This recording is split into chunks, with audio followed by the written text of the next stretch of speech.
hasta el más viejo quedaron ciegos. Y se cansaron de andar buscando la puerta. Entonces los visitantes le dijeron a Lot: ¿tienes más familiares aquí? Toma a tus hijos, hijas y yernos y todo lo que tengas en esta ciudad, sácalos y llévatelos lejos de aquí, porque vamos a destruir este lugar. Ya son muchas las quejas que el Señor ha tenido contra la gente de esta ciudad y por eso nos ha enviado a destruirla. Entonces Lot fue a ver a sus yernos, o sea, a los prometisas. Levántate y llévate de aquí a tu esposa y tus dos hijos. Hijo, si no estamos detrás de la puerta. Sí.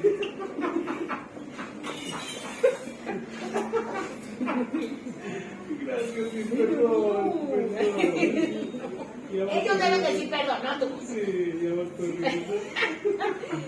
Levántese. ¿Se vale pausar? Sí, claro. Ajá. Eso podría ser, ¿verdad? Eso podría ser. Aunque no dieron esa razón. Pero la lectura creativa nos permite hacer,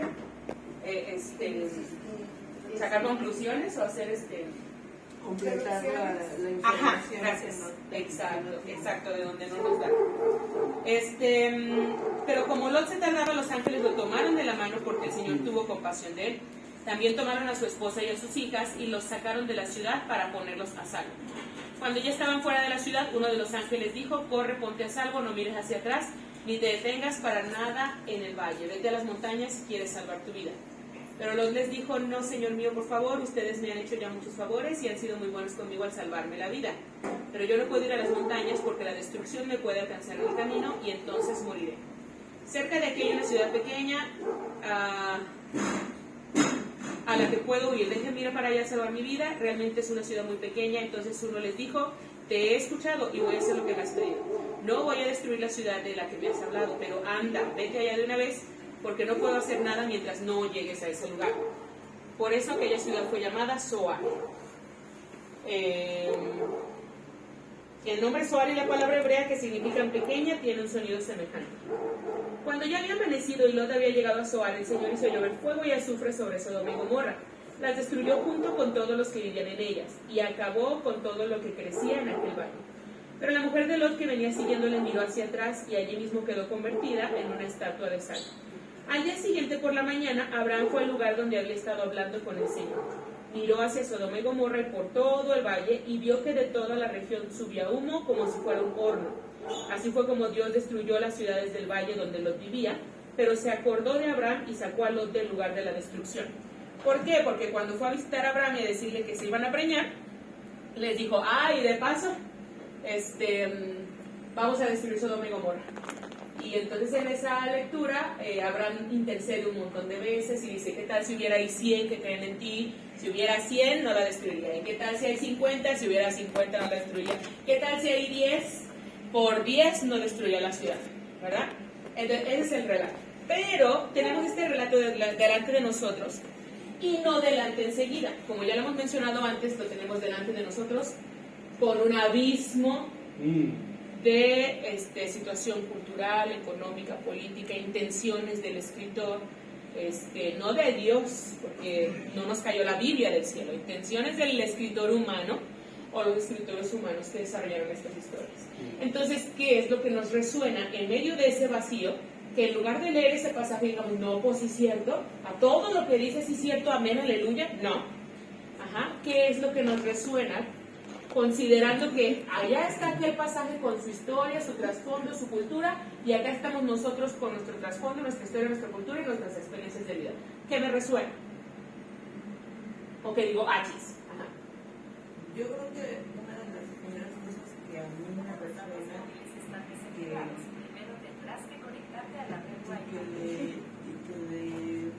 resuena desde mi experiencia también cuando uno lo trabaja con la iglesia, es que nos hace sentir profundamente incómodos, porque uno es un texto muy violento y el otro es que se nos hace como muy extraño, y entonces como que de cierta manera, como nos lo explican, bueno, pues ya está explicado y ya.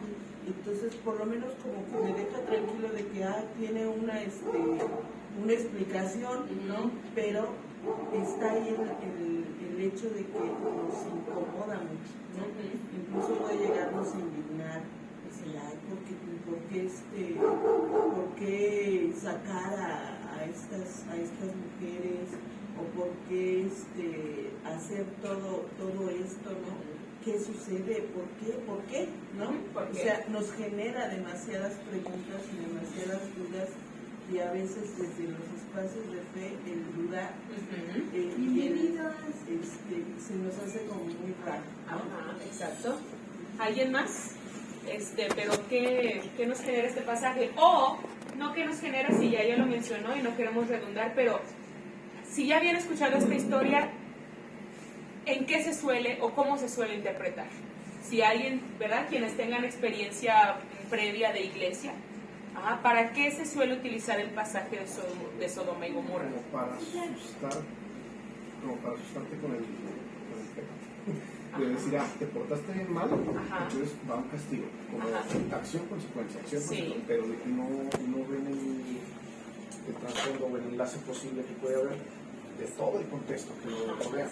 Es nada más acción correctivo. Y no, es una historia mucho más amplia.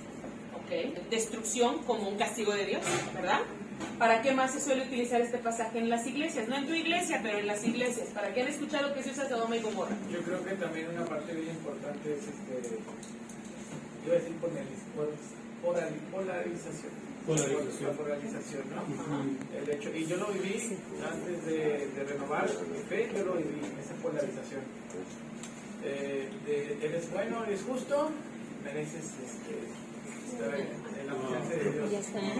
No eres bueno, no eres justo, o la mayor parte. Es que el problema es que cuando no eres la mayor parte del afán de salir, es por cuanto no fuiste ni frío ni caliente, sino tibio.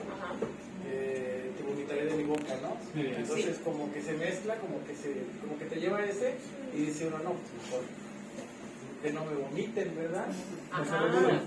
Mejor soy frío desde ahora. Sí, mejor soy frío desde ahora. Exacto, sí. Pero además, bueno, mejor no entro en ese pasaje porque podríamos utilizar una sesión solo para ese pasaje del Apocalipsis con el agua tibia, fría y caliente. No me quiero meter en eso, es muy tentador, perdón. Entonces se ha utilizado para eso, ¿verdad? Para la justicia retributiva. Sí. Haces bien, te va bien, haces mal, te va mal. Sí. Y entonces, como nos enfrentamos a las situaciones diarias en las que le va súper mal, se le deslava la casa, se le inunda a gente que, ¿dónde está su mal? ¿Verdad? Y luego también ves, por otro lado, gente que se merecería el deslave de su casa y tú lo ves, regio. Y todo el mundo se muere a ese alrededor y ya tiene 85, 90, ¿cómo que así? ¿Verdad? Y entonces tú dices, porque la ira de Dios no le llega. ¿Dónde está la ira de Dios? ¿Dónde está el fuego de Sodoma y Gomorra sobre este sujeto? Y porque a mí me llegó, ¿verdad? Y si vamos a seguir con justicia retributiva y justificando así pasajes que son injustificables, que no merecen que justifiquemos, entonces esas crisis nos llevan a enseñarle a la gente, pues mijo, te está yendo mal porque seguramente estás en pecado, y desde el púlpito como pastora me atrevo a decirle, ¿sí? Debes tener por ahí algún pecado que no has confesado, examina tu vida, ora mejor, ayuna porque por eso te va mal. Y desde el púlpito, ¿verdad? Qué cosa más violenta. Sí. ¿Qué otra cosa? ¿Por qué nadie se anima a decir que se utiliza el pasaje para enjuiciar a quiénes? El pecado de Sodoma. ¿Cuál es el pecado de Sodoma? Los sodomitas, que se les llamaron así por ser de Sodoma. Por esa lectura, ¿no? Pero en el pasaje, en el ejercicio del púlpito, nadie va a decir por sodomitas, no. Se dice el por pecado de la homosexualidad. Sí.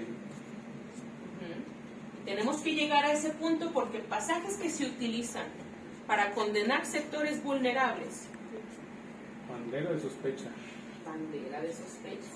Tenemos que sospechar cada vez que veamos en el pasaje bíblico, Dios condenó, Dios trituró, Dios mandó a destruir, Dios, y luego que las razones sean, porque no era creyente, porque eran muchas sus maldades. Ok, dime cuáles. No, eran muchas sus maldades. ¿Cuáles? Eran muchas. Sí, pero ¿cuáles? No pongas en tela de juicio la Biblia. y nunca me dijeron cómo es, ¿verdad? Bandera de sospecha. Entonces, no tenemos el tiempo para profundizar en el pasaje, pero solamente con hacer el ejercicio de sospecha sobre el texto bíblico podemos reinterpretar el pasaje, no darle la interpretación de nuestro antojo, no. Estamos hablando todo desde base histórica, social y política. ¿En qué momento se utiliza este pasaje?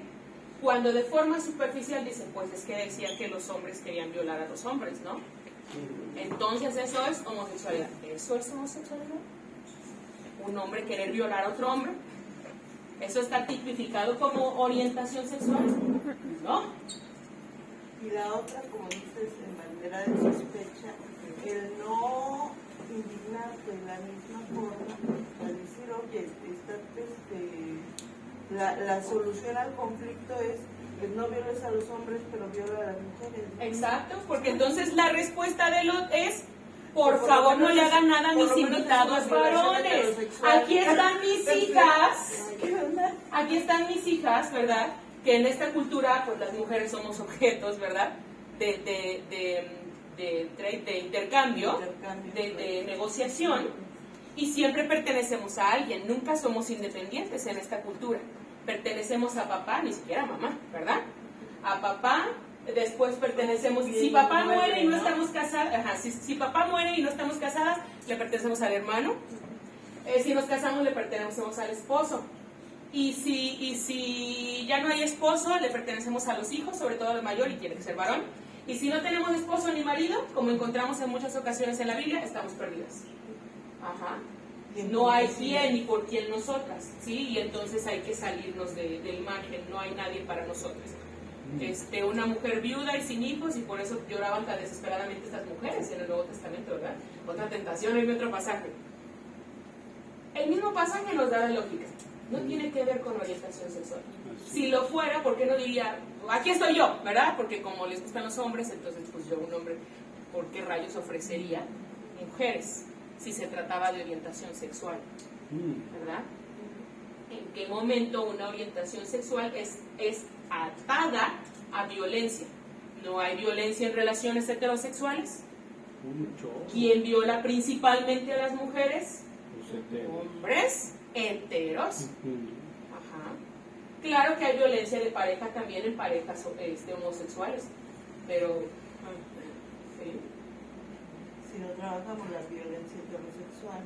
Menos la homosexual, está en silencio. Ajá.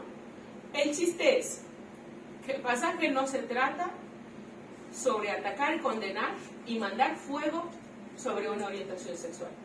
Porque aquí de lo que estamos hablando no es de la orientación sexual de una persona, sino de la violencia que se ejerce sobre otros de la manera más cruel. ¿Cuál es la manera más cruel? Que vulnerando la intimidad. ¿Sí? Cuando hay violencia sexual de por medio, la historia se vuelve más escabrosa. ¿Sí? Puede haber violencia física en casa, puede haber violencia psicológica, pero cuando la historia incluye violencia sexual, se vuelve más escabrosa, porque podemos percibir la vulnerabilidad, el grado de ingreso a la vulnerabilidad de una persona. Entonces, si querían cometer esta violencia sexual es porque queremos humillarlos de la peor manera. Las mujeres no importamos en esta cultura, en esta historia. Aunque ahorita sí, y ustedes están escuchando ahora una mujer y nadie está la, porque está hablando de una mujer, ¿verdad? Pero en esta cultura sí, ¿quién va a aceptar algo de una mujer? Entonces ahí se trata de varones, nosotras como objeto, se trata de varones experimentando una situación de extrema violencia.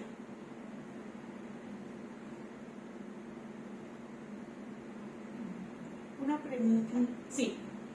¿Quiere decir que desde esos tiempos la mujer siempre ha sido minimizada? En esta cultura sí. El hecho de que Eva sea la que pecó muestra filtrado el hecho de ¿a quién le vamos a echar la culpa? A la mujer, ¿verdad? Y entonces sea Eva quien pecó. Eso está infiltrado en la historia y en muchas historias, no quizá del mismo modo o el nivel de nuestra cultura, pero también es que no conocemos toda nuestra cultura. Podemos hablar por nosotros, ¿verdad? Que nosotros no atacaríamos a una mujer, que nosotros sí dejaríamos hablar a la mujer, pero aquí en algunas otras zonas de México, ¿sí? Y la mujer igual no vale un quinto. Entonces en eso podemos compararlo. Así que eso cultural, humano, está filtrado en la Biblia. Así que cuando hacemos una interpretación con sospecha de la Biblia, no estamos atacando a la Biblia. Estamos confrontando a las múltiples interpretaciones que dejan a la Biblia mal parada.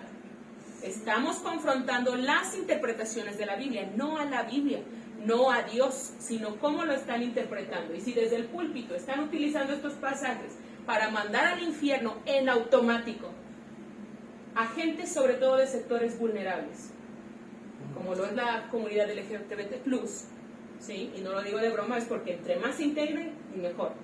Entonces, este pasaje incluso les dejo de tarea para no alargarlo más. Ustedes van a buscar en los profetas en qué pasaje de la Biblia dice cuál fue el pecado de Sodoma y de Gomorra. Ajá, yo les voy a decir, pero no les digo en qué pasaje. Ya en el grupo de WhatsApp me dicen, ay, está en Jeremías, en Isaías, ¿verdad? En Daniel. Y este profeta dice, pues por la falta de hospitalidad de Sodoma y Gomorra, fue que fueron destruidos. Y ahí estamos viendo también no la Biblia de forma directa, sino el trasfondo histórico. Para los hebreos la hospitalidad era tan valiosa, tan intocable. Y lo leemos en múltiples pasajes. Acordaos que fuisteis extranjeros, que son un pueblo nómada, que han tenido que depender de la cordialidad de los lugares a los que llegan. Acuérdese lo que es ser extranjero. Entonces, para los hebreos, para los judíos en día todavía hoy, la hospitalidad es intocable. Así que de repente este pasaje no está atacando orientaciones sexuales ni diversidad. Está como una exageración para los hebreos para que digan, así le va al poco hospitalario. Así le va al que trata de tocar a un extranjero. Y todavía más que un extranjero, ni siquiera les importó que fueran ángeles, ¿verdad? La imagen de Dios en uno mismo. Yo te veo delante de mí, tú eres la imagen de Dios y yo te debo respetar. Y cuando te falto el respeto, no te falta el respeto solamente a ti, sino a tu creador, ¿verdad? Y qué cosa más atrevida. Pues para los judíos es tan importante que en sus relatos de identidad incluyen uno en el que así le va al que se le ocurre romper la hospitalidad. ¿Cómo es posible que estas personas no puedan pasar la noche tranquila en la plaza como querían? Porque están en peligro de vida. ¿Cómo es posible que tengan que salir con las llaves entre los dedos? ¿Cómo es posible que tengan que buscar constantemente estar en estado de alerta, soltando cortisol a diestra y siniestra? Hablando de... ¿sí? Esta historia no es sobre juzgar unos a otros, sobre todo porque